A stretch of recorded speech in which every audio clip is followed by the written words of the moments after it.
guys. While Chris has been running Path of Exile 1, Mark and I and over 100 other developers have been hard at work on PoE 2. And honestly, the project has become much bigger than we expected when we announced it in 2019. It's been almost 4 years since then, and so it's about time we showed you what we've been working on. Hey everyone! Welcome to our sharing of the Keynote Address. We told you guys that we were releasing it as an expansion to PoE 1 and that both campaigns would be playable in the same game client with a shared endgame. But PoE 2's scope has continued to grow and grow, and it's far more than just an expansion with a new campaign. It has entirely new monsters, skills, mechanics, classes, everything you'd expect from the next generation of action RPGs. Not to mention revamps of most of the PoE 1 League content. This thing is just freaking huge. There was a point when we realized that our plan to replace PoE 1 with PoE 2 would essentially be getting rid of a game that people love for no real reason. So we made a decision. Path of Exile 1 and 2 will be separate with their own mechanics, balance, endgames, and leagues. But it's still a shared platform. Your microtransactions are available across both games.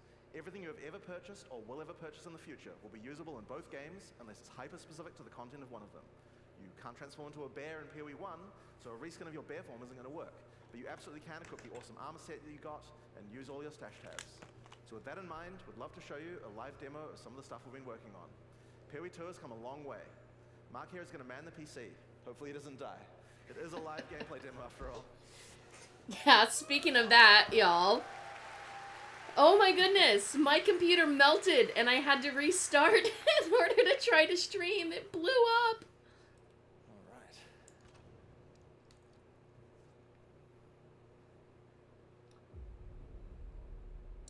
The gods caused all this, you know. After Oriath was destroyed, I traveled, searching for answers. Everywhere I went, the same divine devastation.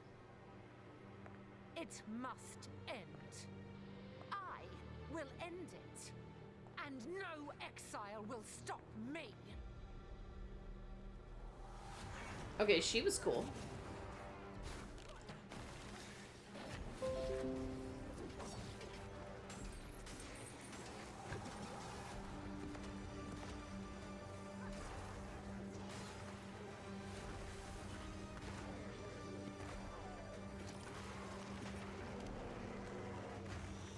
I so want to be a druid.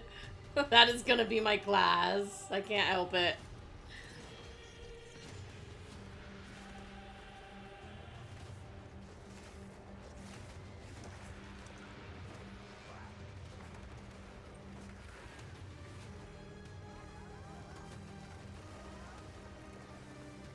Ignaduke the Bog Witch. Oh, that'd be a cool screenshot.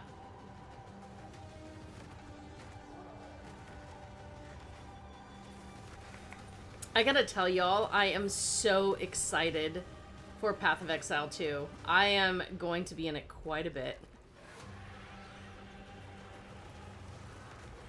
I did get to have a press preview of the presentation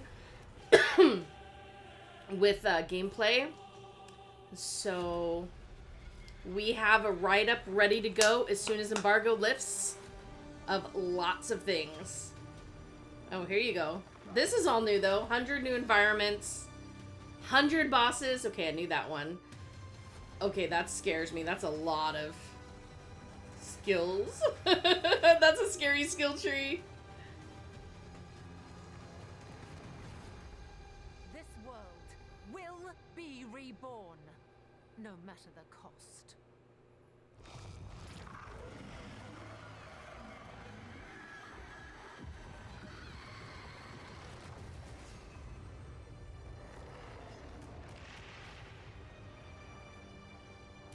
Okay, that was a bit gruesome, but really cool. So, welcome to Massively Overpowered Television and our rebroadcasting of this amazing convention. Your turn now. Welcome to Path of Exile 2. We'd like to start off by showing you some of the gameplay of Act 3, one of the 6 acts in PoE 2's campaign. We're starting here in the jungle depths. Act 3 is set in the ruins of the Vaal civilization, which fell thousands of years ago. jungle has taken over their former once great cities, and we'll be exploring it using one of the 6 new character classes called the Monk. In PoE 1, we had one character class for each of the combinations of strength, dexterity, and intelligence. When looking at the design of PoE 2, though, we realized that many of the new skills that we were trying to design just didn't really fit thematically with the existing classes that we have. Being a spellcaster with a bear form makes sense for Strength Int, but it just doesn't really sound like something a Templar would do. We realized that since we had new mechanics for every attribute combination, it actually made sense to design a new character class to explore the new themes. In PoE 2, every attribute combination has 2 classes associated with it. Strength Int has the Templar or the Druid. On Dexterity, you have the Ranger or the more spare-focused Huntress. And on Dex Int, you have the Shadow and the Monk, which Mark is playing here. Each class has its own 3 ascendancies that let you further specialize the class in a way that only that class has access to. But they both start at the same location on the passive tree. The quest rewards you are offered on the 2 variants are tailored to the class. But of course, this is PoE. You can still mix and match anything to your heart's content. I kind of like watching it on our screen because I've taken off the chat, which is scrolling by, giving me a headache. Oh, this boss is awesome. I'm sorry, I think he looks really cool. Every area of the campaign contains a boss of at least this difficulty. That's over 100 bosses to fight as you make your way through the campaign, and they all have unique mechanics. I'm just gonna try to hit you with this pillar here. Don't mind me. Just trying to whap you.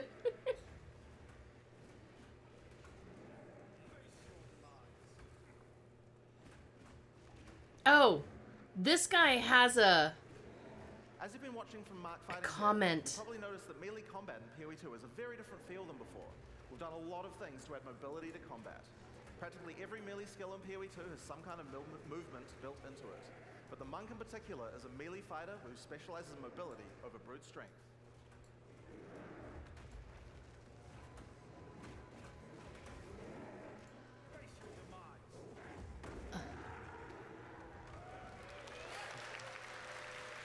He just left the loot, man!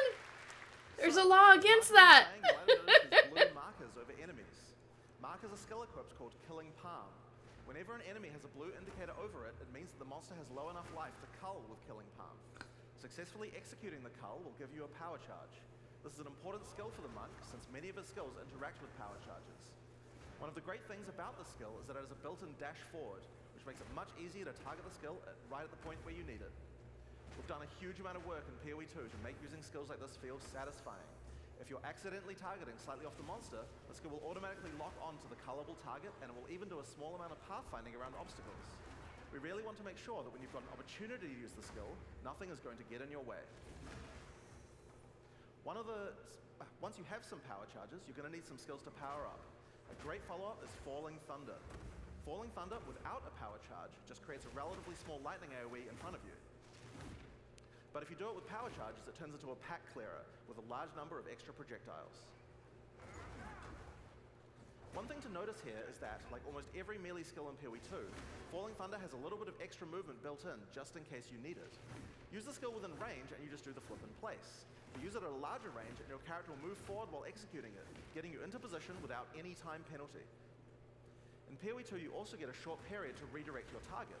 Notice how you can start the skill facing one way, then whip the mouse sideways to land the skill in a different direction? Now, in order to get power charges, you're going to first need to get some lower life monsters into a cullable range. You've got a few options if you want to charge right in. Whirling Assault is great. It doesn't do much damage per hit, but it covers a lot of ground. And notice how you can turn as you do it? Generally speaking, you never lose control of your character in PoE 2. If you make a turn at the right time, you can get a couple of extra hits on the monsters, getting them in range of your cull. Follow up with a Killing Palm and then finish off the rest of the pack with your Falling Thunder. Thunder, thunder, thunder monk. Oh! We've now entered the Vaal Mechanarium.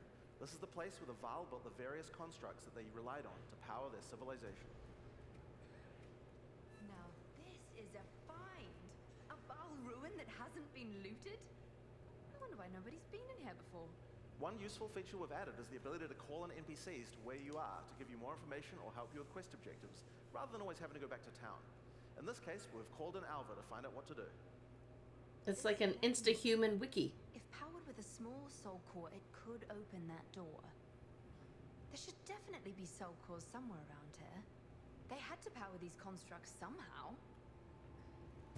As Alva just said, we need to find a small soul core to open this door. Let's explore.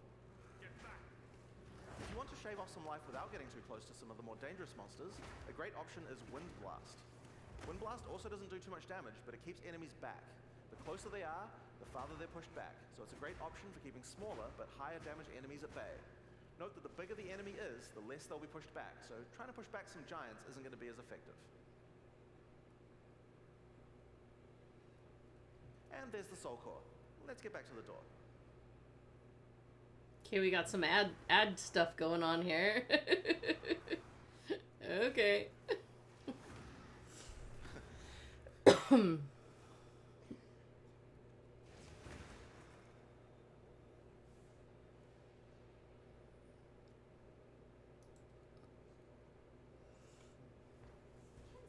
me impressed. I'll keep investigating in here.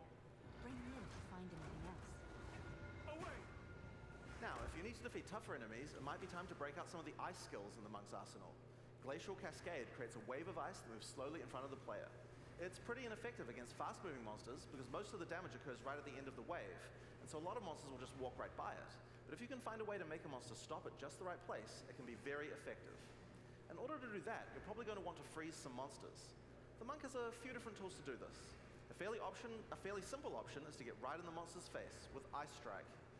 Ice Strike doesn't do too much damage at the first 2 hits, but attack 3 times in sequence and you can get off a combo that has a much higher chance to freeze. Get in there with the freeze, then roll back and finish the job with Glacial Cascade. Now, remember how Glacial Cascade is that extra damaging spike at the end?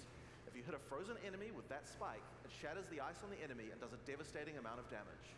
This is a really great combo against bosses, as you'll see later. Oh yeah, and I've just been casually mentioning rolling around. Did I forget to mention that in PoE 2 we added a dodge roll to every character? Just press spacebar at any time to roll. Okay, I may have written an article on the excitement for dodge roll, okay? Yes, I did.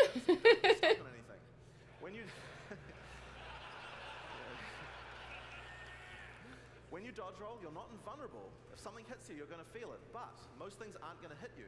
And that's because while you're rolling, projectiles and melee strikes will always miss. You'll have to roll out of the way of a slam that has AoE, but anyone swinging a sword or throwing a fireball is going to miss. Now, another important function of dodge roll is it lets you cancel out of any skill at any time. This makes it so you don't feel like you're getting stuck during a long animation when something's about to hit you. It really changes how skills with longer attack and cast times play, and makes dodge roll a very reliable feeling way to avoid attacks. So, that's one way to get out of the way of damage, but the monk specializes in mobility, so it would make sense that it would have some more. Wave of Frost is one of our new attacks with a retreat built right in. You move backwards and throw out a cold attack with a significant freeze. A great thing about this is that it puts you at a good distance to follow up with a Glacial Cascade and do a whole pile of damage.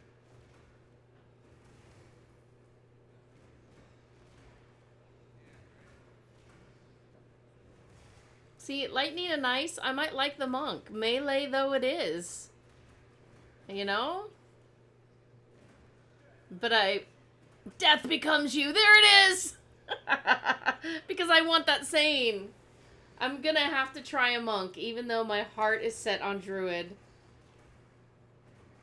But not the only class. They haven't brought in the other one I want to do.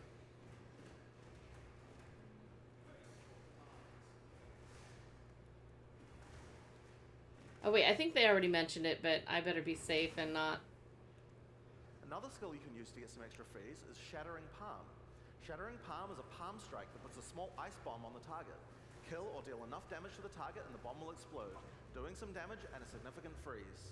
It's a great option against bosses where the wave of ice might not be enough to get that freeze off. But you still really want to use Glacial Cascade to get the damage bonus.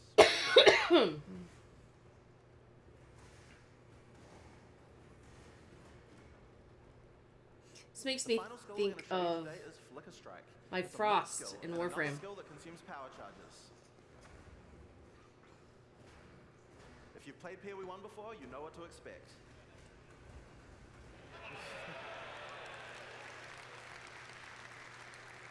It's a great finisher for tough boss fights if you were able to get some power charges beforehand. Flicker move.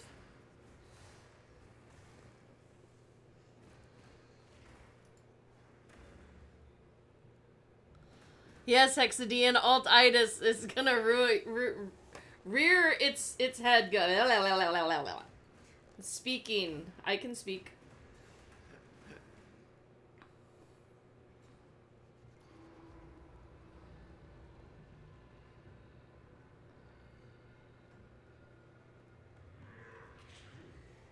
Oh, here we go. Roar. Blackjaw, former overseer of the Mechanarium. When the Val fell, he was turned to stone and now guards the area. In order to take down this boss, we're going to need all the tools on the Monk's arsenal, especially the combo of Freeze and Glacial Cascade. Now, if you're a PoE 1 player, you might think you can't rely on Freeze because there's so many bosses that are immune to it. But in PoE 2, that's changing significantly. In PoE 1, Freeze is a binary mechanic. An attack freezes the target, or it doesn't. What this basically means is that in PoE 1, we were forced to add freeze immunity to many bosses because Freeze just trivialized them. Because of that, freezing was something you could only really rely on while pack clearing, and not something you could use as a core part of your build for boss fighting. In PoE 2, though, all crowd control mechanics now have internal meters that allow you to build up to a freeze or stun, or whatever other CC mechanic that you're using. It's a little bit like poise from games like Elden Ring, though the meters tend to be a lot smaller than those games. When you freeze an enemy, it increases the amount of freeze you need to do to get another freeze, but the increased difficulty bleeds away slowly. More freeze will always let you freeze the boss more often, but this system means that you will not get out of control in party play or interact badly with other CC mechanics, allowing us to let these kinds of mechanics actually work against all bosses.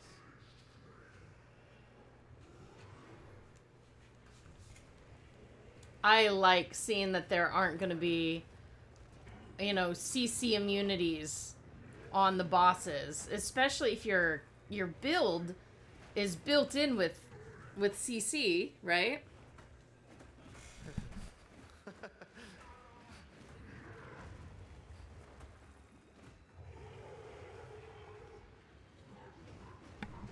This is definitely a fire versus ice here.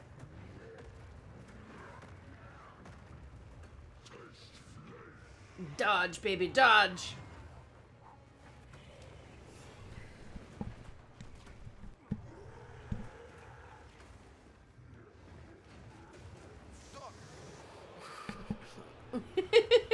Oh!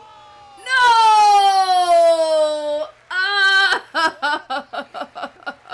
No. Oh, that did not happen in our demo. Let's take two. Alright, so this might be a good time to mention that in PoE 2, if you die to the boss, you have to start again from the start. There's no boss cheesing. So, hang on. Oh, there might be a... Are you okay? Oh, 1 second. One technical issue. And he died. He killed the game. Alright, we good? Back to the Oh man, that, I'm telling you guys, that's nerves. Alright. To be able to do that is crazy. Let's go. Whoever balanced that, like, come on.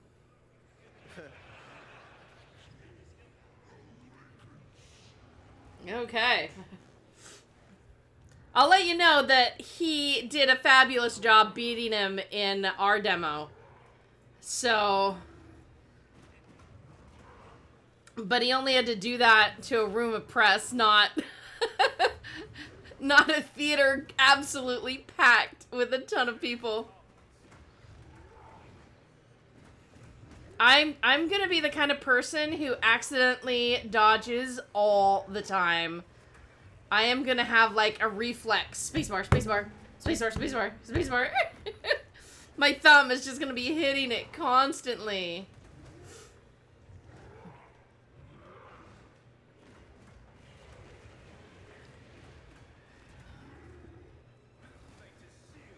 I might have likened the rolling to a pill bug in my article.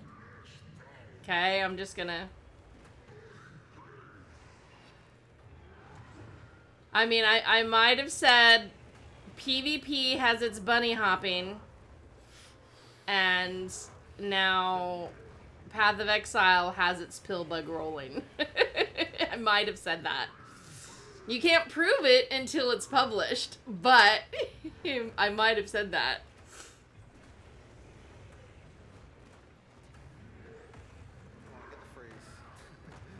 Get the freeze off, get the freeze off. Come on, get your freeze off. Oh.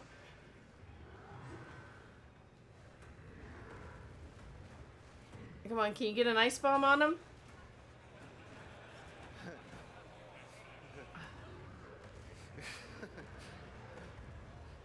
Ah.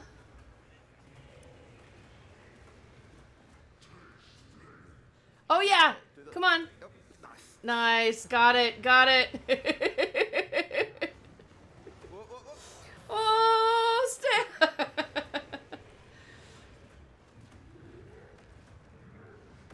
Oh, it feels like he's not hitting the freezes nearly as much as he was able to the first time. Oh, he's almost got a freeze. Do you see how the ice is starting to crawl up it? Like, he's not frozen yet as you're beating that meter up to get him to freeze, but he's slowly getting frosty. Do you see that? I actually think it looks really... Come on, you got this, you got this. Get it, get it, get it.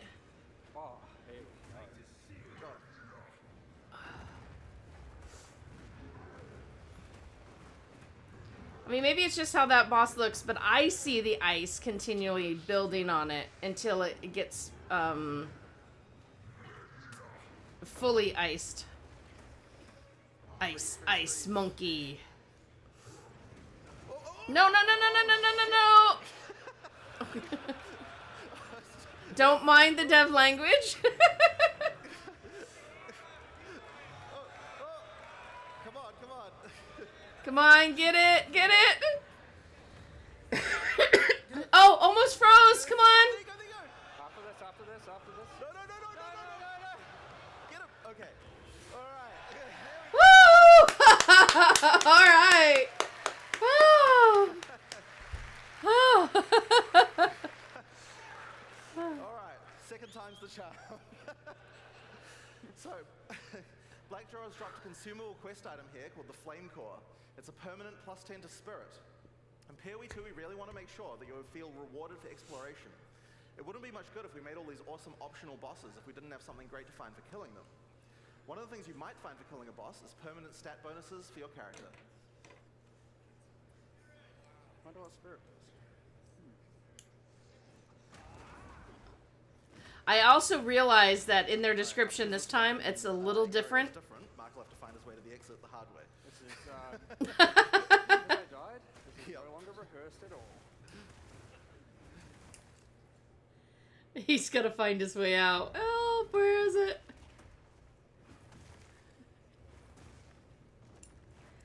I need to change a little bit of wording up on culling.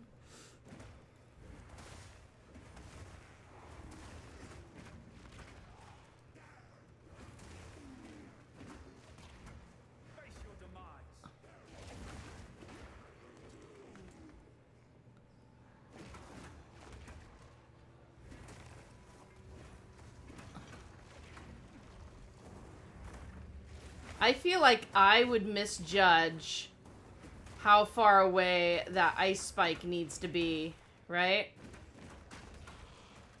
The cascade.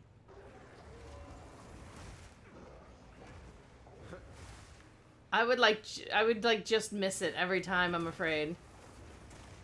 No. Just gonna go around this way. This was not a part of the demo, everyone. Those killing palms more often, Mark. Now that he's got to find himself a way out. Ah! Frozen bent over, man. Good time for a spank. Oh, oh no. No, no, no, no. No, no. That was... Ooh. Oh, more!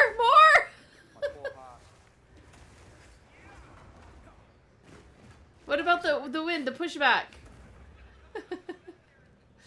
We're backseat streaming now, aren't we? You got completely lost there. I have no idea where I am. I think at this point he almost needs to die just to get out of the area. Alright, here we are. Here's the exit. I'm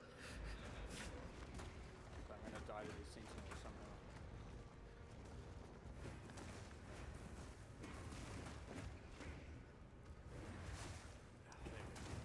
Oh, there we go.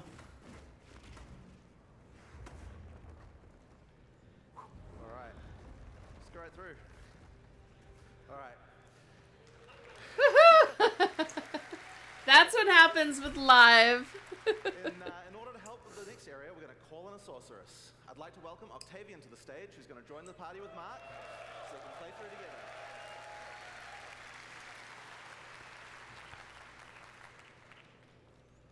Alright, 1 second. Alright. Here we go. Alright. The sorceress is the new intelligence-focused character in PoE 2.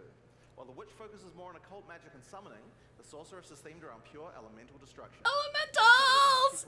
Guess who I want to play?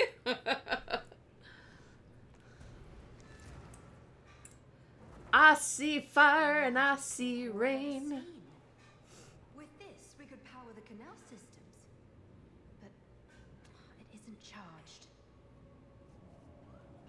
There is still latent energy in this machinarium from its ancient operation. These lines in the stonework should lead to generators. You might need to find some more soul cores to spin them up, but everything looks to be in surprisingly decent condition. Maybe the golems have been maintaining it. In any case, it should still function. We'll have to remove that large core from the wall, of course, but that shouldn't be a problem. We have some skills here. That shouldn't be a problem. Alright, y'all. They feel a bit different now. Who says? Spark is great in these tight passages since it bounces around. We've added a Pierce support gem to really allow it to hit an entire room full of targets. For a more single target focused skill, Arc is a great choice. It does much more damage than the first target that you hit. Now, if you find yourself surrounded, it might be a good idea to use Ice Nova. It hits all enemies around you and slows them down with a chill. Just be careful. Getting up close and personal isn't the ideal place for a sorceress to be. She doesn't have the defenses of a more melee-oriented character. Yeah, you're telling me. I know that. Arctic armor. In PoE 2, Arctic armor is a buff that builds up as you stand still. You can see the ice crystals forming around the character. They drop off if you walk. When monsters hit you, they take cold damage and build up to a freeze. So it's a great defense. Just be careful. You have to be standing still for a little while to get the full effect, so trying to stutter step using it isn't the best strategy. Now, Arctic armor is an ongoing buff, but did you notice it didn't reserve any mana?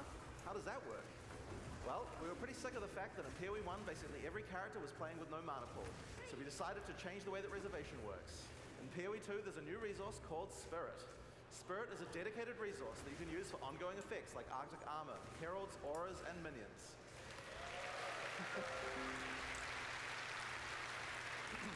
Heck yeah, Everyone minions! starts with 100 spirit, which is enough for most ongoing effects. But if you want more, you're going to need to get some more spirit, which is available on mods from items and on the passive tree. But if you're willing to give up your offhand slot, the easiest way to get it is by holding a scepter. Find out more about that in the items talk later on. Now, if you want to increase the cold damage that you're dealing, you can always use Frost Bomb. It places a bomb on the ground that reduces enemies' cold resistance while it's ticking down. It's a great opportunity to use some cold skills before it explodes.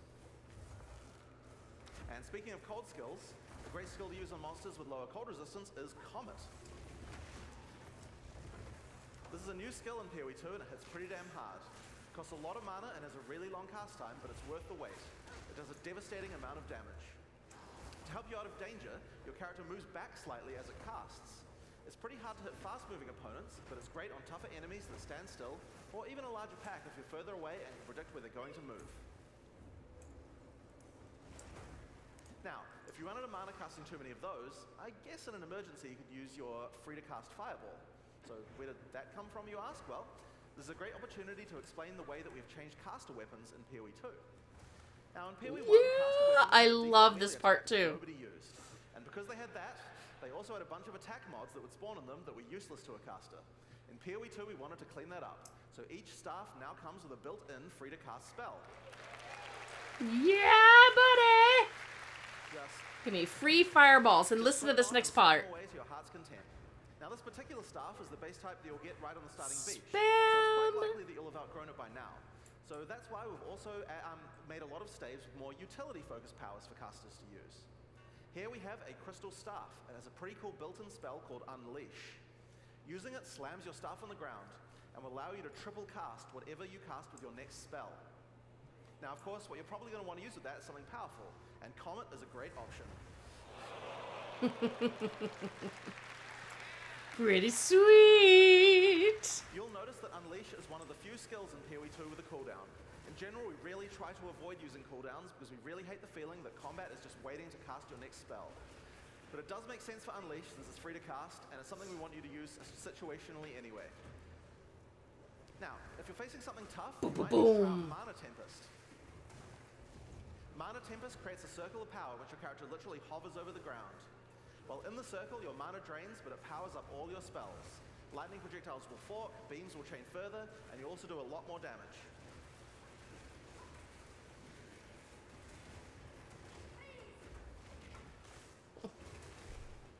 Freeze, rubber!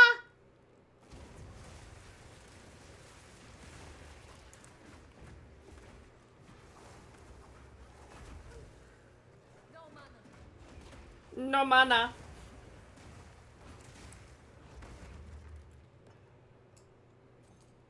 You know, I need to ask if the witch will have the same Here's a great voice. combo to try. First, cast Frost Bomb to reduce the target's cold resistance. Then use Mana Tempest to increase your damage. Follow up with Unleash, and then triple cast Comet to do a truly insane amount of damage.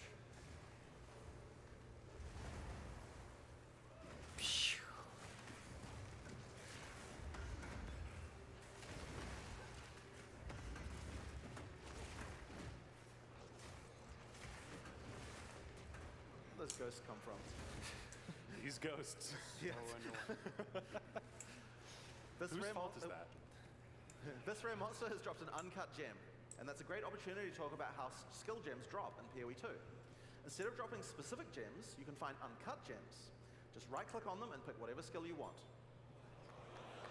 Yeah. Whoops.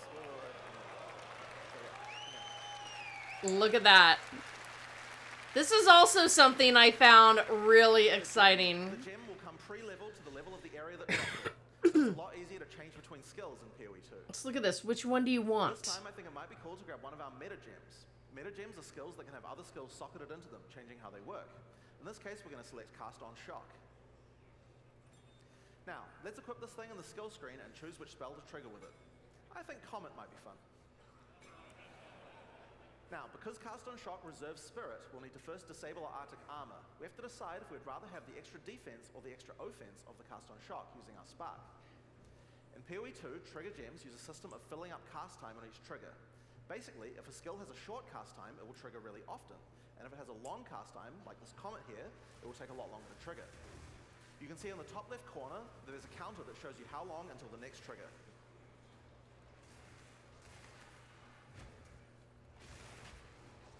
Hopefully he shocks the monsters.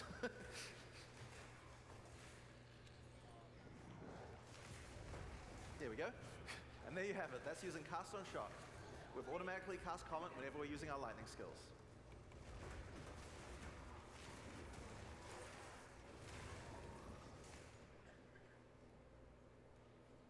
So, we found the generator. Time to power it up. But she sets it down while the monk is like, you know, single-handedly doing a touchdown with it. As power is restored to the Mechanarium, all the constructs are coming back to life. We're going to fight them on the way back to the charged Soul Core. So, one thing that PoE 1 players might have noticed is this character has both lightning spells and cold spells. That's pretty inefficient, right? It's a big no-no for most builds because any specialization into cold or lightning isn't going to affect the other element. And generic elemental damage increases are not Here going to be as comes powerful as one of the on a single best element. parts. Well, in PoE 2 we have another major new system to introduce to solve these kinds of problems. And it starts, oddly enough, with weapon swap. Now, in PoE 1, weapon swap isn't really used much for its originally intended purpose. You gotta We hear imagine this. that people were going to be swapping in and out between different weapons to deal with whatever situation they were in. People just don't do that at all.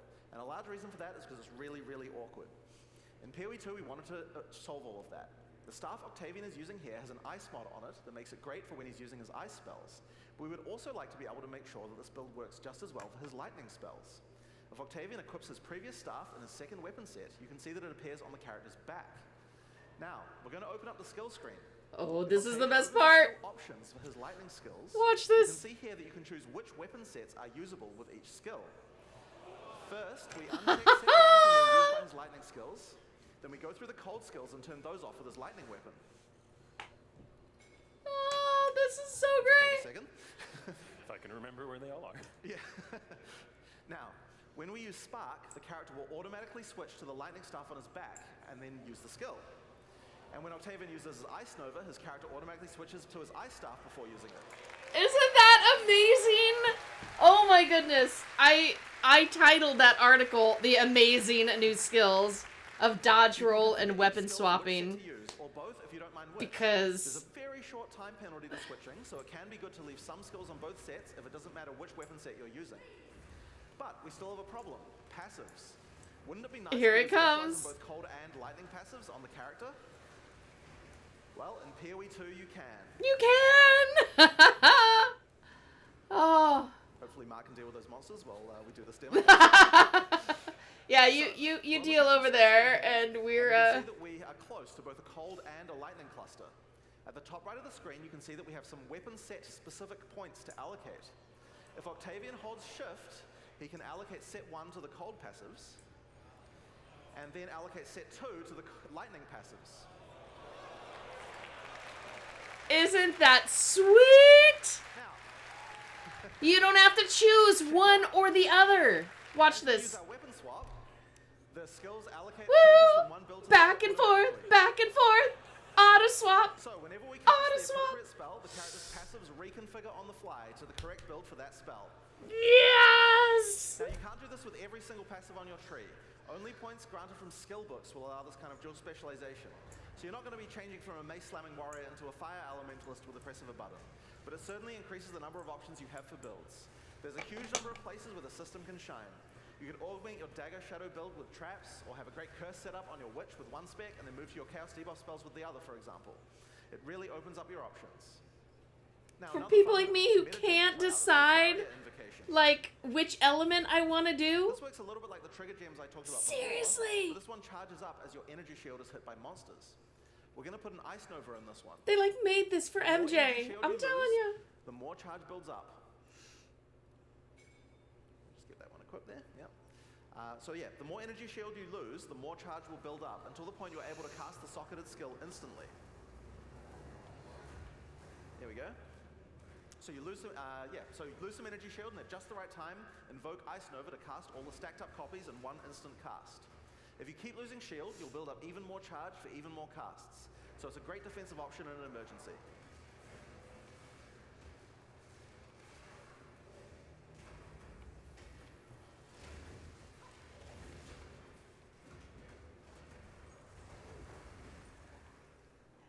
I mean, I gotta remember things like the slam and... But to not have to think about weapon swap, y'all. I used to have so... I Here we are wanted back at to. Charged Soul Core.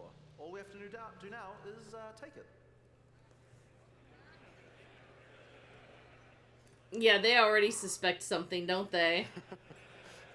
Just take it.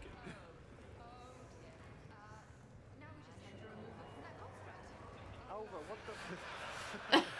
Alva's like, see ya! No big deal, just pull that out of its belly.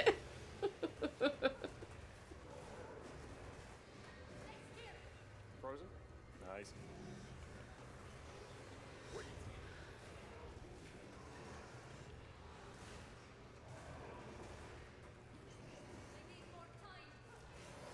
Get away from the wall. Oh god. Frozen, no? Good. Frozen, nice. Helps that we're both doing ice damage. Cold. Stay still! Stop moving your butt! Where Heavy stun. Stunned! Get him! Smack, smack, smack! Come on! Oh, I don't remember that one. Frozen. The one thing I'm really regretting by not being there live this year is I don't get to play the demos. I mean, I get a lot of the Real news, lucky with those freeze procs this time. can talk with them. all skill.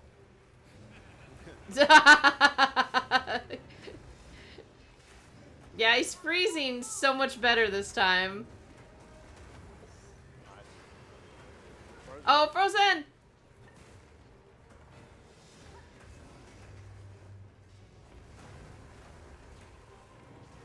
See, you've got two people can work together with ice skills here for this.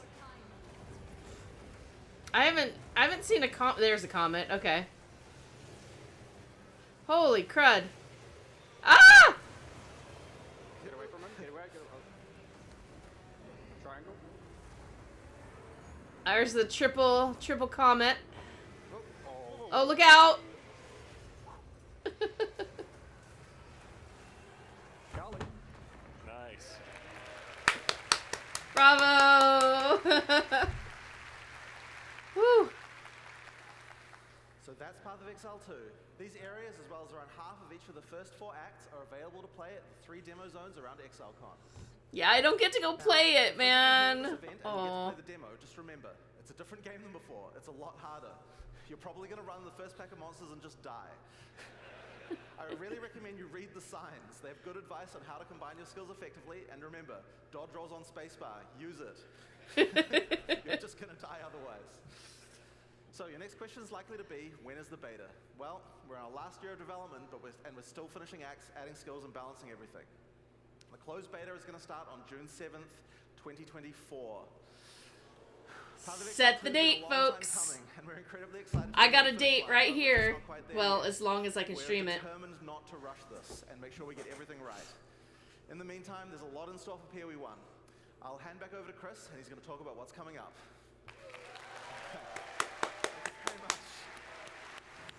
Woohoo!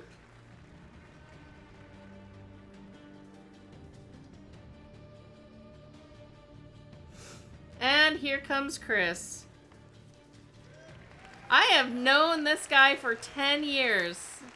Meeting him way back in the beginning. That demo is very hard for them to do in person. Like, I am very impressed it went that well. So, as Jonathan explained, Path of Exile 1 will continue to be its own unique game once Path of Exile 2 comes out. We will continue to update it with expansions and leagues going forward. And because accounts and microtransactions are shared between the two games, and their expansion releases are offset from each other, it's super easy to jump between them and effectively play both if you want. So I'm going off script for a second here and just going to explain this a bit better. Imagine we release a Path of Exile 2 expansion, right? So everyone dives in and plays it. You give it, say, out of the 13-week cycle, you're going to play for, some hardcore players play for the first few weeks, some people play for most of the time. We're going to aim a Path of Exile 1 expansion to come out towards the end of that cycle, say 4 or 5 weeks from the end, which also lasts for 3 months. So because Path of Exile 2 has more content and is a significantly larger game, it will mean that you can play Path of Exile 2 for the majority of the cycle, and then either keep playing if you want to keep playing Path of Exile 2, or jump into Path of Exile 1 when its league launches and enjoy that, either for the entire period or until the next Path of Exile 2 one comes out. And of course, because your purchases are shared, if you were to buy supporter packs or microtransactions in either, they're just available on your characters in the other. Speaking of Path of Exile 1 expansions, we've got one coming out in just 3 weeks, on August 18th. Let's watch the trailer for Path of Exile, Trial of the Ancestors. Okay, see, this is stuff I don't know anything yet. Wars do not go quietly into the night. They thirst for battle.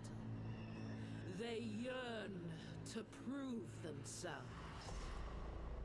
Welcome to the halls of the dead. Oh, that looks really cool. I need that screenshot as a wallpaper. Under Henikora's watchful eye,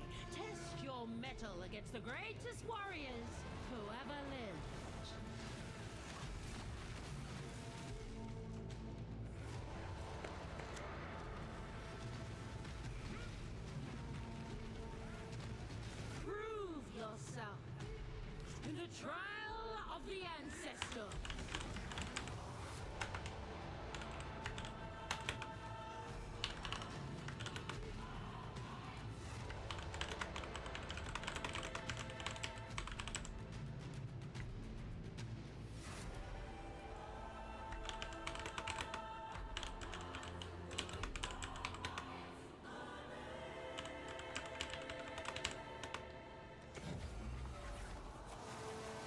$16 new Atlas Keystones. I don't even get to the Atlas, so those don't get to me much, but ooh, support gems. Those I use.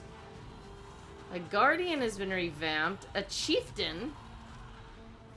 In the end, only one can become champion. Will it be you? Alright, August 18th.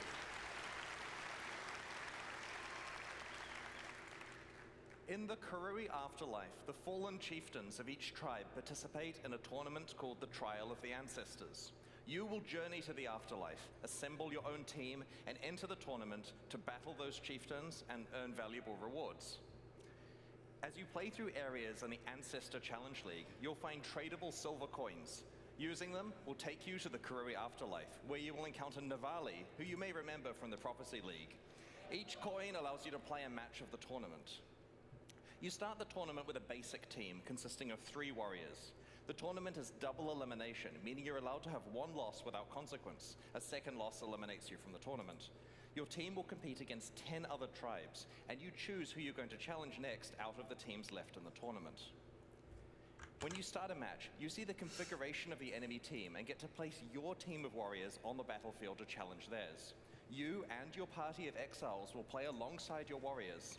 So while this league does have many elements of an auto-battler, you're right there fighting alongside them. During a match, when a warrior dies, they respawn at their totem after a short time. If their totem is destroyed, then they are instantly killed and can't respawn. The team that destroys all of the opposing totems wins. If you're playing a hardcore character though, don't worry. Hinokora, the goddess of death, is watching over you and will restore your soul to your body, so you can't permanently die in the afterlife. Like that. In the Trial of the Ancestors, strategy and tactics are key. Every unit has its own strengths and weaknesses that must be utilized to win matches. The turtle is really slow and really tanky. It's perfect for either defensive positioning to stop flankers or offensive positioning to tank hits for you if you're pushing through the middle. Oh, that's so cute. It's not great in the center or flank positions due to its slow movement speed. The Tuatara is a quick and deceptive unit, which is relatively well balanced for all positions. This version of the Tuatara has a stealth ability, which makes it perfect for the flanking position to sneak through enemy defenses and take out unprotected totems from the side. The Goliath of Might is a disruptor unit, and it's ideally placed in a center position to intercept enemies that are chasing you. You can also allocate it to defenses so that it disrupts enemies that are trying to kill your totems by stunning them. So in this match here, we've set up a Tuatara in a flanking position, a turtle on defense to guard our totems, and a Goliath to follow us as we attack up the middle. Our plan is to work with the Goliath to distract the enemy front line so the flanking Tuatara can get through and destroy some of their totems.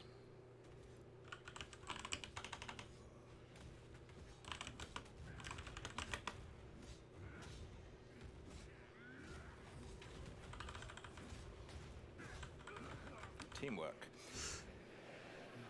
Upon winning a match, you earn favor and other rewards. I'll talk about the other rewards shortly. There are a lot. You have a separate amount of favor with each tribe, and you can spend it by talking to their chieftain to recruit warriors and purchase field items and equipment that your team can use. Each tribe has specific specialities. For example, Hinokora's tribe manipulates life and death. Rongo Kurai's tribe is slow and tanky, with an emphasis on stuns and knockbacks. You can recruit warriors from many different tribes and mix and match them together into your team based on what you need. Field items are items that are placed on the battlefield and can be activated during the match to, for example, revive a warrior or heal your entire team. If a field item isn't consumed within a match, it persists on to the next match. But your warriors, their equipment, and your field items are all wiped between tournaments. You enter each tournament fresh. Your success in a tournament updates your overall ranking, which helps you in better rewards in subsequent ones. Speaking of rewards, let's discuss the good part. What you can earn for succeeding at the Trial of the Ancestors. You can tell this gets me excited. Okay. Oh, great, you have to Rewards you when you succeed. travel the Great, tournament, I'm in and these trouble. rewards are visible when you're selecting which tribe you want to play against. They'll help inform your decision, as some of them are regular rewards and some of them are exclusive new rewards you can only get from the Trial of the Ancestors. I'm literally tripping over my words to get to the part where I can explain tattoos. Okay. The Ancestors reward you with special tattoos that are not applied to your skin, but they're engraved on your soul. This process can transform all your attribute skills on the passive tree do, basically the attribute highway nodes generally. The regular ones can only be applied to basic attribute skills and allow you to convert your tree's attribute highways into something more useful for you. For example, this one converts a small dexterity skill into movement speed. Each tribe has its own exclusive passive tattoos. This tattoo converts a small strength skill into additional fire resistance. This one converts a small intelligence skill into additional lightning damage. And this one converts a small strength skill into one that summons a minion when you take a savage hit from a unique enemy. But don't go overboard Spirit on the number of of skills you convert Tula. with tattoos, as you'll probably need at least some of your attributes left to equip items. Each of the 10 tribes has an exclusive unique Oops, item I that you can't can put earn. anything on Each anymore. rarely offers rewards for defeating that tribe in a match. Katava's Hunger is a unique majestic place that you can earn by defeating the Katava tribe. As you can see, it grants an immense amount of life for a single item, providing you don't have any life on any other pieces of your equipment. While this is tricky to accomplish, it also frees up all those other potential life slots to be something else that benefits your build, making it pure upside. This amulet is a unique item you can earn by defeating the Arohangui tribe. It has the powerful effect of causing your Arohangui. flasks to instantly recover life and mana whenever you're low. This could potentially be a powerful panic button, or maybe you want to build around permanently being on low life or mana, so all of your flask usage is instant. If you manage to win the entire tournament, you'll not only receive the reward for the final match, but Hinokora will also give you a choice of 3 additional... Sorry, button didn't work. Of 3 additional exclusive items. Let's have a look at some of the things you may be offered. First up, there are 4 unique items that exclusively come from Hinokora for completing the tournament. This belt, for example, lists a plethora of really powerful properties, both beneficial and detrimental. While you're wearing the belt, the property shifts around every 5 seconds. You never know what's going to happen next. Will you always crit, always evade, never evade? Maybe you're able to find some ways to build around the detrimental effects to create as much upside as possible. Hinokora also has a selection of special, more advanced passive tree tattoos that you can only receive from her.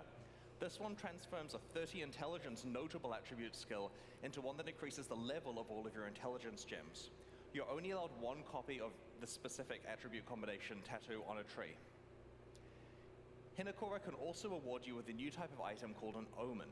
These are small items that sit in your inventory until a condition is met, at which point they are consumed and something happens.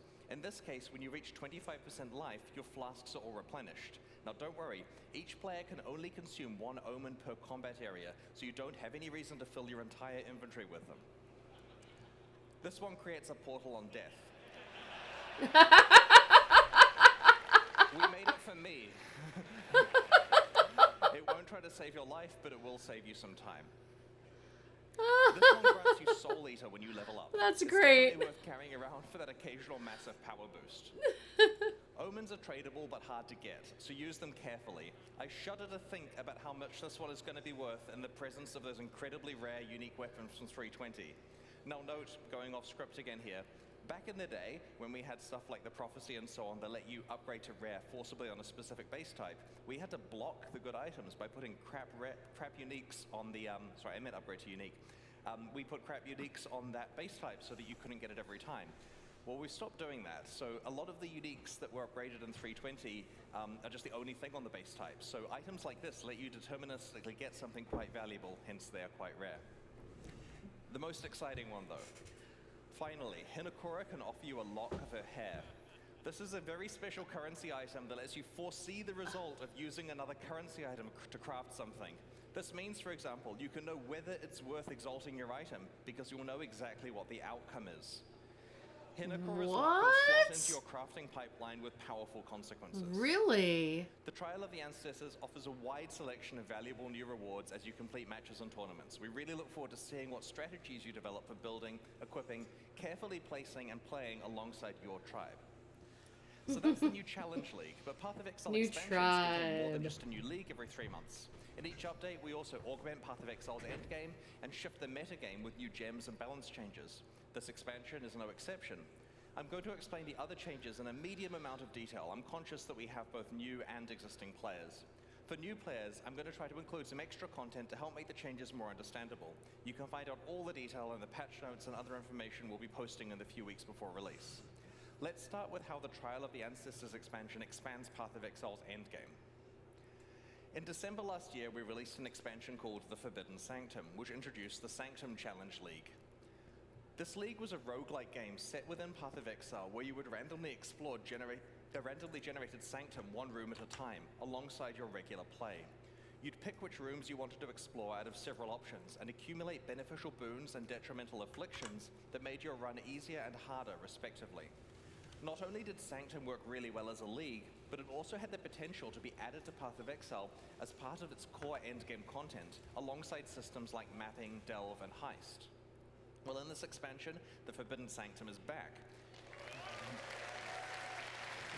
The Forbidden Sanctum. I've really been looking forward to this one. We're reintroducing the Sanctum as core content in Path of Exile's endgame. You'll initially meet Divinia, the Sanctum NPC, in Act 10. Sanctums are now tradable items that you can find while playing maps in the endgame. A forbidden tome represents a whole floor of the Sanctum, and its rooms can be played back to back, or you can take breaks between them and do something else if you choose. Upon successfully completing that Sanctum floor, the next floor is generated as a tradable item with all of the state of your Sanctum run built in. This means that the item stores what boons and afflictions you had, what rewards you've locked in, and how much resolve you have left. You can then either play this floor or trade it to someone else if it feels more beneficial. For example, let's say you manage to lock in a really valuable reward. The example here is a Mirror of Calandra, but you'll also notice that... Do I have a laser pointer? It doesn't work on the board. Okay, 1 resolve. This is an example here where the player has a very good reward locked in, but a massive pile of dangerous afflictions and only 1 resolve on them. If you don't feel capable of completing the rest of the Sanctum from this point, then it would normally be a write-off, right? If you gave this to me, no way am I getting that mirror. But you can now trade the Sanctum state to someone else who is willing to pay for the chance to earn the mirror, or lose it. And you can look at expected value in economics, right? It's worth some percentage of that mirror, so you trade it for like 5 chaos to someone, they run it and lose their chaos. Your relics, which act as passive bonuses within the Sanctum, are locked in for the run when you start the first floor and can't be changed for the rest of the run. Speaking of relics, they're now tradable and have been rebalanced around this. To those of you wondering, we have decided against bringing back sanctified relics for now. A complete Sanctum run now requires killing the final boss, Lycia, in both her first and second form. She will always drop a unique relic, and these have been reworked and replaced as we rebalanced everything. An important aspect of the new Sanctum balance is that your primary defenses now have some effect on protecting your resolve. Your armor allows you to mitigate resolve loss, and your evasion grants you a chance to avoid resolve loss entirely, a lot like how armor and evasion work. Your energy shield grants you Resolve Aegis, which is a mechanic that works similarly to how Energy Shield behaves for life. In light of the new defensive opportunities and learnings from the original Challenge League, we've rebalanced the difficulty of Sanctum, especially in later floors, and have worked to add more monster and room variety to runs. We've added new boons and afflictions themed around the new defensive mechanics and have rebalanced many of the other ones. Like other optional endgame systems that involve tradable items, players who don't want to play Sanctum can trade their Sanctums to other players in exchange for an item or currency that benefits them more. Successful Sanctum play can generate a lot of rewards. It'll potentially be possible to build characters dedicated to Sanctum running and just farm Sanctums repeatedly in order to profit. Sanctum isn't the only improvement the Trial of the Ancestors brings to Path of Exile's endgame. We're also introducing 16 new Atlas Keystone passives to the Atlas passive tree. As a quick summary for new players, the Atlas look at tree that! is a system that allows you to customize your endgame experience in Path of Exile. As That's you what complete gives me different- nightmares, as you complete man. different maps, you gain skill points that can be allocated in the tree. You could use these points to modify the behavior of different content you encounter in in-game maps to make it more difficult or more rewarding, or to behave entirely differently.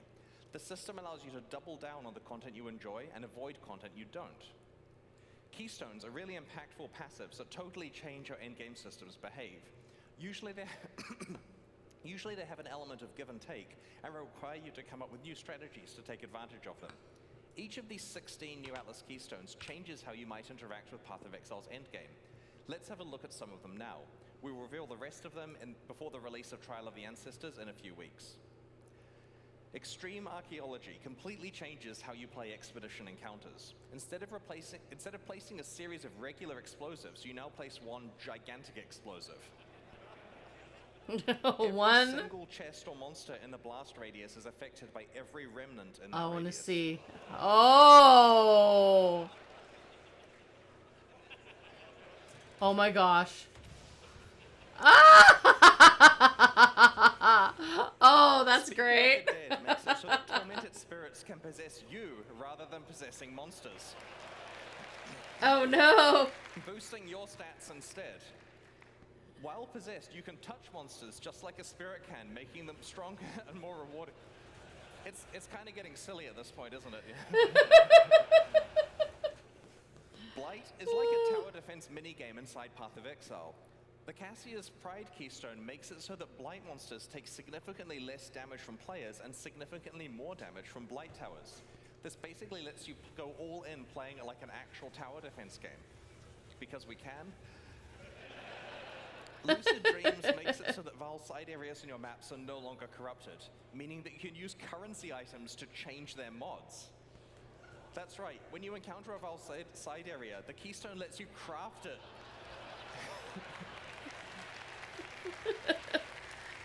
Oh, people seem happy about that one. Yeah, so we rebalanced the side area mods, we've improved reward outcomes, and we've made the downside mods a bit more punishing, you know, just to make it interesting if you try to go for the good outcomes. You may also rarely encounter a unique Val side area. Destructive play makes it so that the Maven will summon between 1 and 3 extra random map bosses when you are fighting witnessed map bosses. This keystone is analogous to the Eldritch Altar keystones that make those influences more difficult but more rewarding. There are another 11 new keystones that we'll reveal over the next few weeks. Together, these 16 keystones mean that regardless of how you enjoy your maps, you'll have plenty of new ways to play Path of Exile's endgame in this expansion. And I should note, in the initial draft of the keynote, I painstakingly went through every single keystone. It took like 10 minutes. But we'll put them in the news to save you some time here.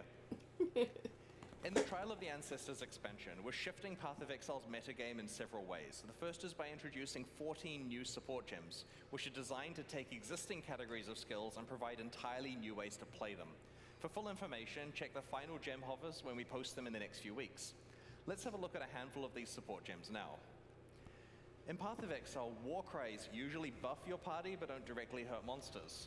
The Corrupting Cry support gem turns war cries into damage-dealing skills by making them inflict corrupted blood on monsters affected by the war cry or by your attacks that it exerts. The Returning Projectiles support gem causes projectiles from support skills to return to you, piercing all targets but dealing a little less damage. Oh. I think there's another example too. I want the bubbles back, man. That was... Oh, wow. The Fresh Meat support gem causes minions Fresh created meat? by supported gems to gain adrenaline, critical strike chance, and critical strike damage for a duration after they're first summoned. So you've got to work out a way to keep refreshing your minions, and it makes them a lot more powerful. The Flamewood support gem causes totems to trigger projectile mortars at enemies that hit them. This is particularly synergistic with totems that can taunt enemies, such as Decoy Totem, or one of the new Chieftain Ascendancy skills that I might talk about shortly. The Sacrifice support gem works on spells that you either cast yourself or through totems. These spells now sacrifice a percentage of your current life, or the totem's life, to gain additional chaos damage based on how much life was sacrificed. The Frigid Bond support gem affects link skills and causes a cold mist to come over them. Enemies caught in the beam are chilled and are dealt cold damage over time. This creates a new tool for a cold damage over time build requiring strategic placement. Close-lining them all. I mentioned it was going to get silly. The Locust Mine support gem looks OP, and affects attack skills that use bows and wands. Instead of directly using the supported skill, you throw mines in an arc that use that skill for you, targeting your location when you detonate them.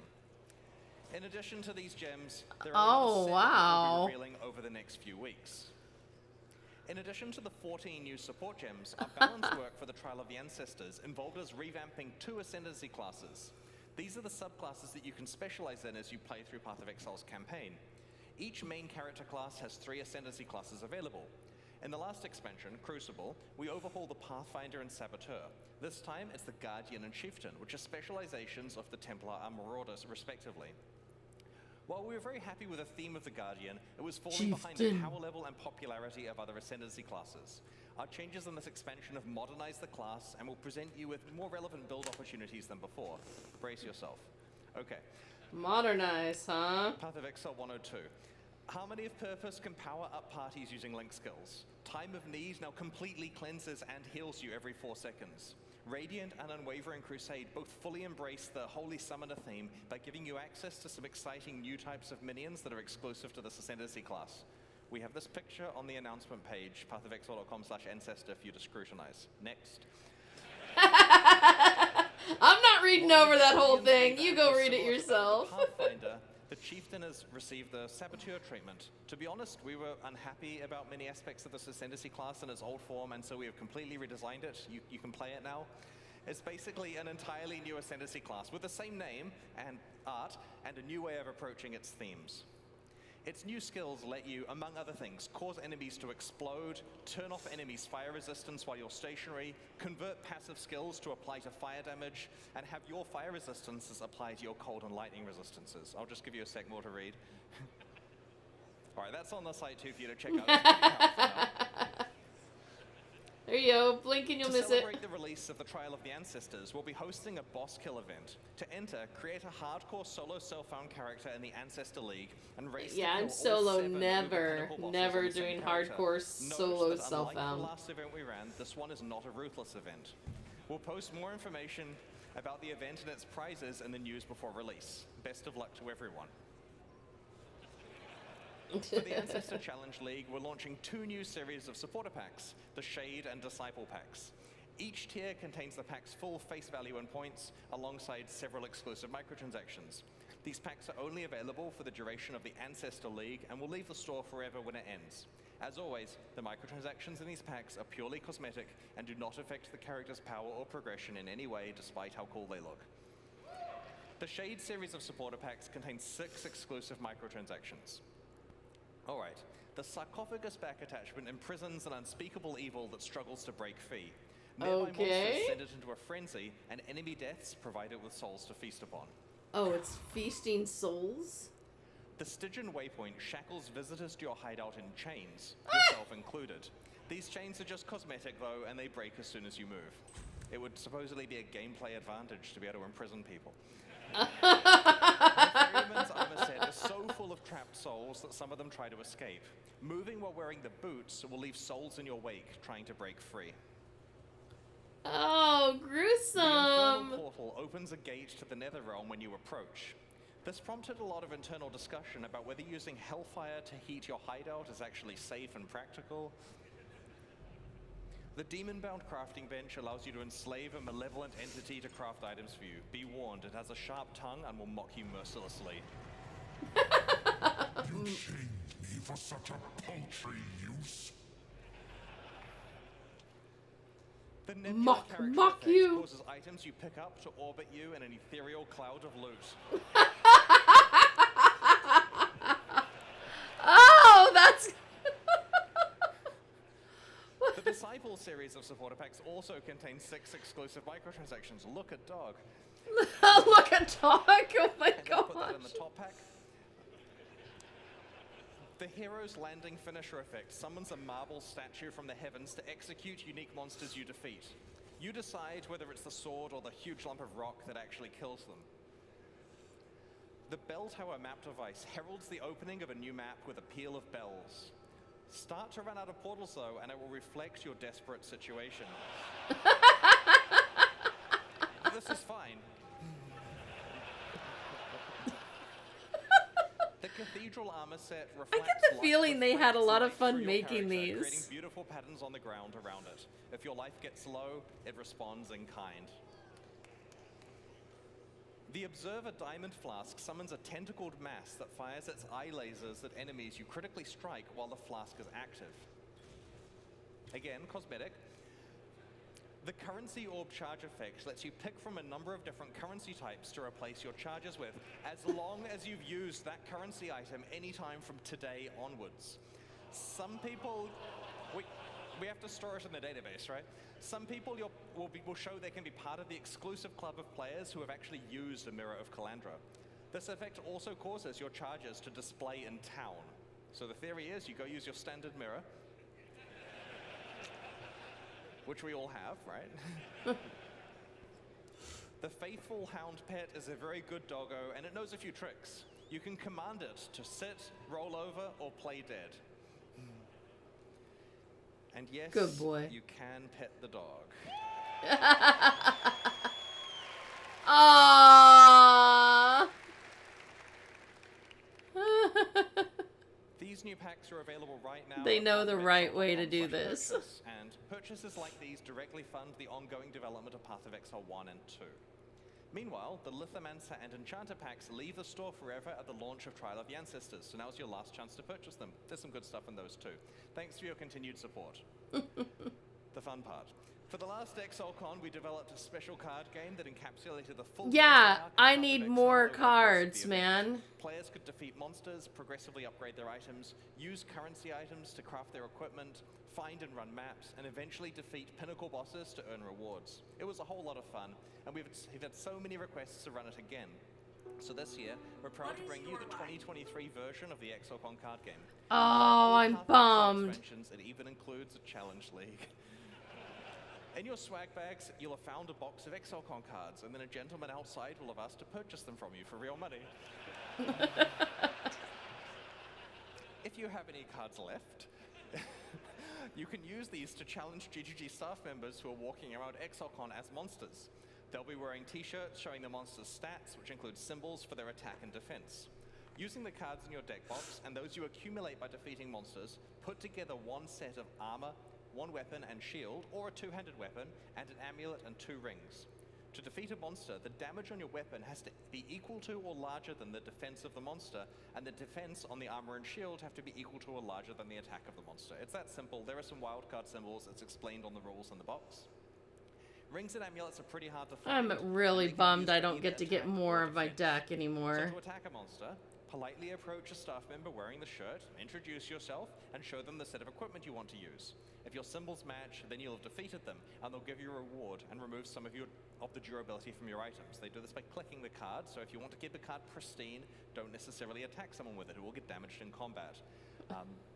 Be careful not to waste your best items on low-level monsters. You're not allowed to attack the same monster twice in a row, so you need to explore ExileCon to find different GGG staff members.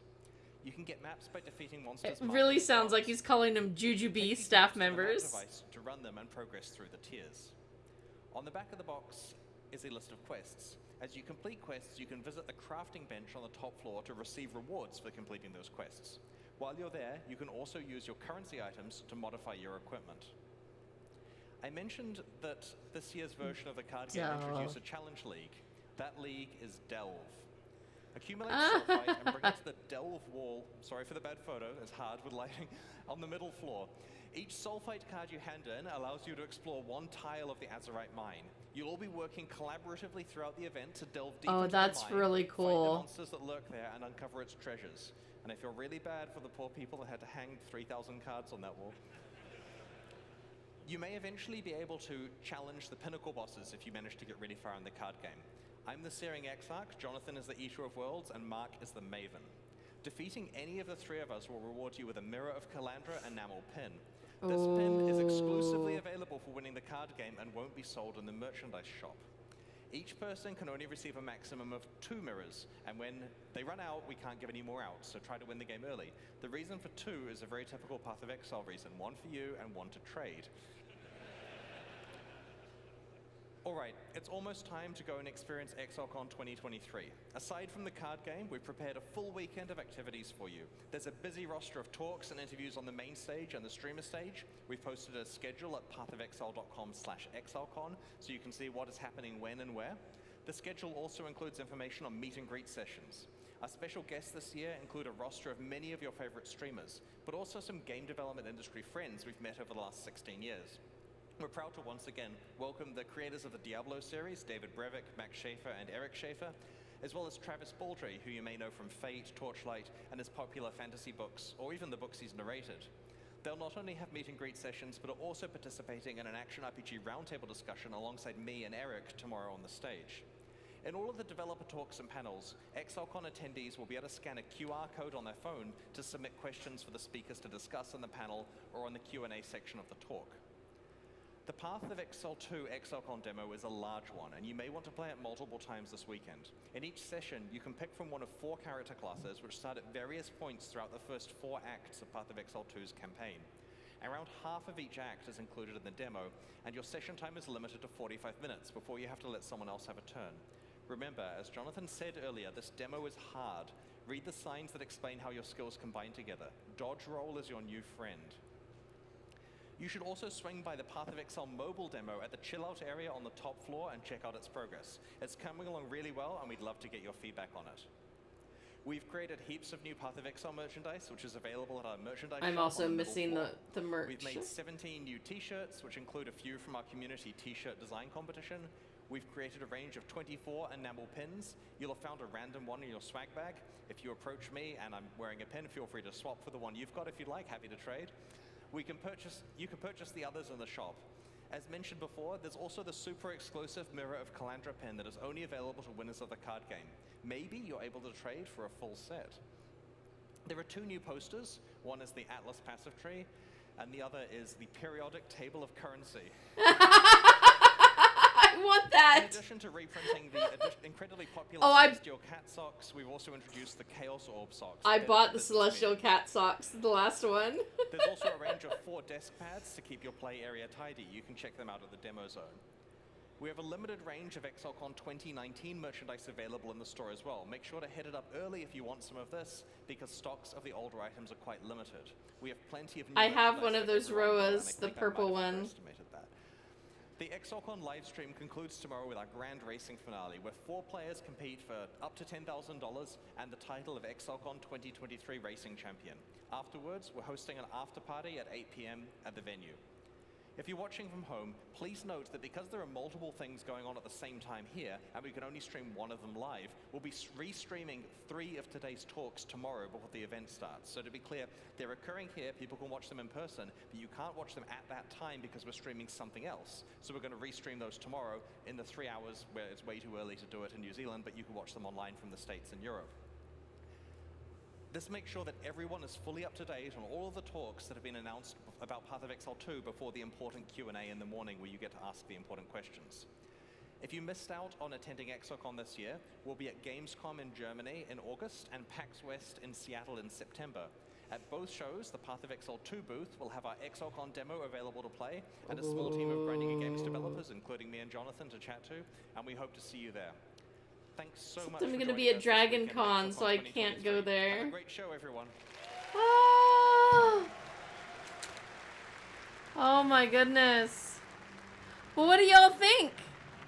Literally, my favorite stuff is going to be, oh look, this is the we'll talk after here. Welcome back to the second half, the post-stall cast. For you, I'm Ziggy D, joined by once again by Mathel, Rise QT, and Nugian. We're gonna have a bit of a chat about what we've seen so far, and there is a lot to go over. While we distract you while we wait for the next upcoming segment.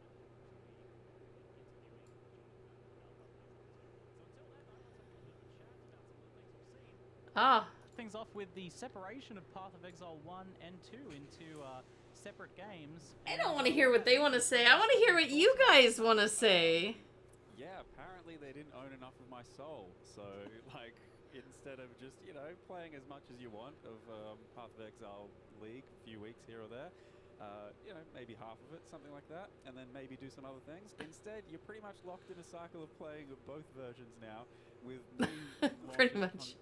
I want that periodic table of currency very badly too, Paladin. Oh my goodness. That's the big shock and twist for me, but other than that, Path of Exile 2 looked amazing, and yeah. All right, we're gonna pull. What are we gonna pull up? The ending screen? I gotta say, I was thinking that that's the right path for Path of Exile. Well, we'll hear their answers for this one. And they were all going, nah, no, there's no way. They're not doing that. Even developers were like, we're not telling you anything. Turns out, they're doing it. So, like Matthew said, I think there's plenty to be played, and it's going to be for a long time. I think they have a very nice schedule with those last couple of weeks leading into another PoE 1 or PoE 2 expansion. So I'm really looking forward to that. Noogie? I mean, yeah, no, I agree. Pretty exciting. I'm not sure. Like, you're still getting PoE 1 and 2 at the same time, just in PoE 2 and all upgraded. So it's not we're gonna have this weird split between 1 and 2. You're just getting it all in one package with enough content to, like, just yeah. Oh, I think them set. Oh, there we go. Yeah. Oh my goodness. Okay, so now there's 2 reasons where I need to really, really regret not being there. And one is that periodic table of currency. That was just so neat and so unique. And the other one is the game. Well, okay, 3. I have my cards from the game from last year, so I would have a little bit of a boost, right? I'd have a little bit of a boost. And of course, there's being able to play Path of Exile 2. That, oh my goodness. I remember playing it just for the little bit, and I think we were only allowed 20 minutes or something back in 2019, and I really missed it. I mean, I was looking forward to doing it. Of course, 2020 happened, and so there was not going to be an ExileCon for who knows how long at that point. But, yeah. It feels weird not to be there live at it this year, but my health thanks me for not being there. Because, 1, I would not be staying extra time, which I did the last time we stayed for 2 weeks, right? And this time it would be that 24-hour flight there, run around like a chicken with your head cut off. Because not only are you hitting up all the panels and stuff, as many as possible, right? You're also having separate meetings with the devs. And trying to run around and do the game. And trying to do the hands-on game, right? And you're trying to do all of that, plus write your articles. Yeah, I gotta tell you that as sad as I am to not go this year, because I would have loved to have been able to be, go to every ExileCon, because I love the energy of conventions. I love when they, watching stuff be announced, and you hear the comments on Twitch, but you don't get the energy of like when people seriously are gasping in excitement and stuff like that. You don't get that energy from online. But now the beginning of the stream, I know I didn't intro anything. I didn't say what was going on. It was craziness, but that couldn't be helped. Honestly, my computer room is hot. I've tried to run Twitch. I tried to get things started. OBS wouldn't open. It crashed. Twitch kept crashing. And so I had to do a hard restart to just try to get things working again.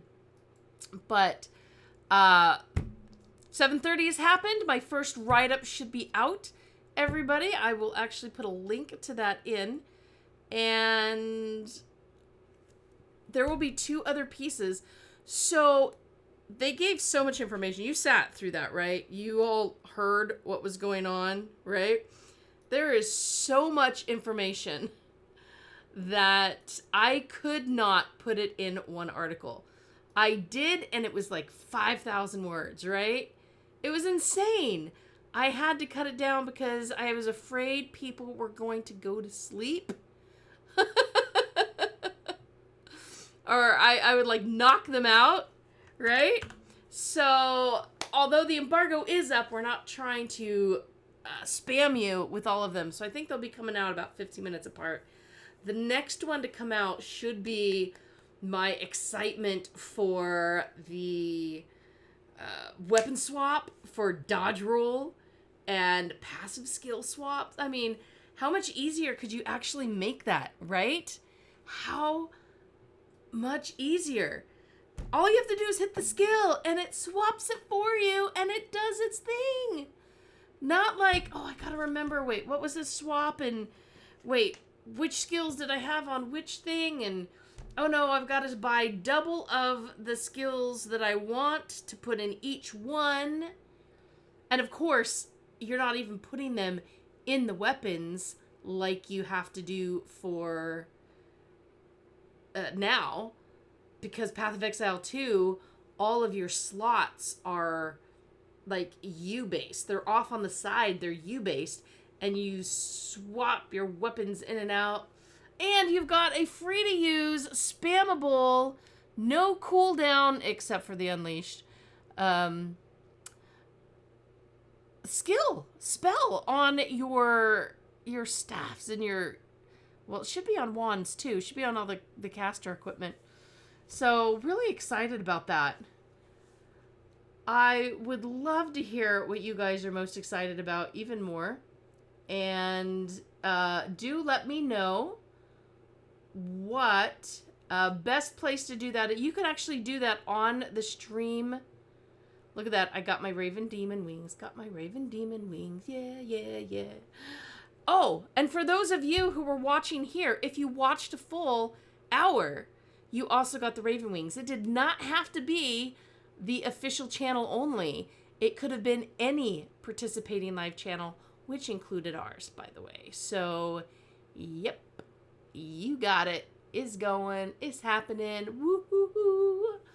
Let me give you a link to go ahead and let you do comments on the stream post if you want. But, of course, it's very welcome on the articles that explain everything more. If you missed part of the stream or because they were, blah, blah, blah, blah, going fast, reading through things, maybe you didn't catch some of it, the Path of Exile 2 stuff, we will have that all written out and discussed. I've actually gone through and described every single skill that they showed for the Sorceress and the Monk.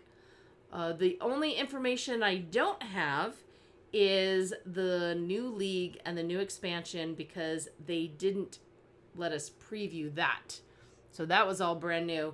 And I don't know that I've got the gumption in me to write that tonight.